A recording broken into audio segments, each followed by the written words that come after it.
Good afternoon, everybody. I'm Mark Sussman, the editor of Willamette Week. Really excited to be here with an economist, which may strike you as strange to be excited with an economist, but I actually am. Josh Lerner, what is exactly your official title with the state of Oregon? Yeah, so I'm an economist with the state of Oregon. In our office, we do the economic and revenue forecasting for the state. So yesterday, this will be broadcast in a few days, but when we're talking on Thursday, and on Wednesday, you and a colleague issued a report to, in essence, the governor, saying, here's the forecast for how much money state government is going to have over the next 2 to 10 years. And it was a pretty dreadful forecast. Correct. Yeah. Right. So the first forecast that fully baked in a very severe recession. Take a couple years, a handful of years to get back to where we were. There is a little bit of a silver lining in which our piggy bank, or the money that the state has under the cushion, is substantially larger than it's ever been. It's almost $2 billion, right? Yeah, that's right. We have two main reserve funds at the state of Oregon: the Education Stability Fund and the Rainy Day Fund. Those currently have, 1 point in them, which will help maintain services and provide assistance to Oregonians in need. And then prior to this, there's actually another $1 billion as a projected positive ending balance in the general fund. So yesterday, we reduced general fund revenues by 1.9. But that first billion of that reduction was really kind of cushioned by the projected ending balance of unspent money. So we're in financially for a recession. This is the best Oregon has ever been in. It doesn't mean it's going to, hold harmless public services, but it's something that's a positive from a policy perspective. States that depend on tourism and energy mining revenues are also in for a tough year or two. So clearly, states that depend on tourism, no one's getting on a plane, no one's getting in a hotel. I've always thought that Oregon had a higher than normal dependence on tourism. We really don't. Our leisure and hospitality, so that's, your spectator sports and your museums, but it's mostly hotels and restaurants. Yeah. Is about average in the state. Now, what's different is obviously on the coast, the North Coast. You look at Cannon Beach and Seaside, or you look at Bend and Sisters in Central Oregon. They're very much more reliant on tourism. But as a state overall, we're not. Where we're a little bit different is we have a lot more independently owned small restaurants as opposed to big corporate chains, right? That fits with the foodie culture. So whether that adds another dimension,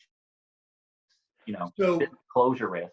It sounds like you think Clatsop County, where Astoria and Seaside and Cannon Beach are, probably going to be really hardly hit and hard to recover. Absolutely, they already are, and it'll take a while. Certainly, the next couple of years are going to be brutal. But I think long-term leisure and hospitality is going to be fine. It's just going to be a really tough couple of years before Americans are confident enough to go back out to eat like we did. Of course, another silver lining is that your forecast for cannabis revenues remains strong. That's right. There was, the pandemic has been great for marijuana sales. We saw stockpiling as soon as those stay-at-home orders went into effect. We saw massive stockpiling, and then it kind of ebbed down a little bit, but it's still remaining strong on a year-over-year basis. It hasn't really totally tapered off, and so we do have some stronger cannabis for the next year before some of those long-run impacts of a weaker economy start to weigh on the sales a couple years down the road. Although you do report that this amazing growth in marijuana sales in the last couple of months will stabilize as you no longer have to shelter in place, as people can divert themselves by going out to bars and restaurants. And in a wonderful bit of writing, this report says, as a consequence, marijuana sales are expected to mellow. Nicely done, Josh. I'm glad you noticed that. So instead of putting up front that marijuana sales are high, the easy joke, I waited till paragraph 3 to put in the mellow jokes. I'm glad you found that. I also think it's really interesting because a lot of what drives your forecasting is you're just trying to figure out how many people are going to be living in Oregon in 5 years. Exactly. And so you're forecasting the population, if I read this correctly, first of all, you're saying we're getting an additional congressional seat. I mean, there's, Probably.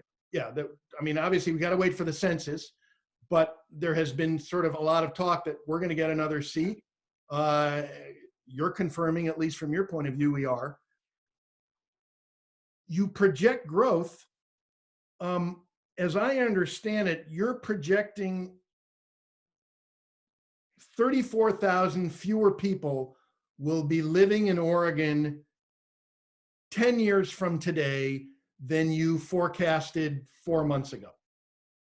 Exactly, right. We're still growth. We'll still have people moving here and living here.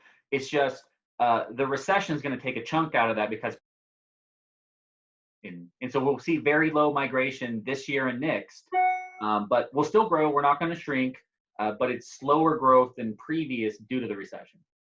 And the fact that the growth will be slower is because fewer people will be moving into the state because there'll be fewer job opportunities, probably because America will be less mobile because of the economy. But it hits Oregon particularly hard because, as you point out, our fertility rate remains below the replacement level. More people die than are born in Oregon every year. The only way we grow this population, if that's a goal of ours, is by in-migration. That's right. We've seen these big long-term trends really hit Oregon more than a lot of other states, right? We talked about the rising mortality with an aging population. I think everyone gets that, and it's even worse in America due to our obesity and our fentanyl addiction and drug overdoses. But it's really that fertility side.